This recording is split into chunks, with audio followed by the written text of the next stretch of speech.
How to fix Netflix error code E109 browser is no longer supported.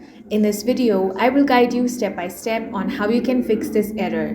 Now to fix the E109 error on Netflix, start by opening your web browser. Then you want to tap on the three dots at the top right corner. Now you want to find the option of settings over here, select that. Scroll until you find the option about Chrome. Then you want to make sure that Chrome is updated to the latest version. If it is not, then go ahead and update it. Netflix only supports the updated browsers, so make sure that your browser is fully updated. If updating doesn't solve the problem, try switching to another browser such as Firefox, Edge, or Opera. Once updated or after switching the browsers, open Netflix again and the error should be gone. That's all for this video. If you found it useful, make sure to hit the like button and subscribe for more videos like this.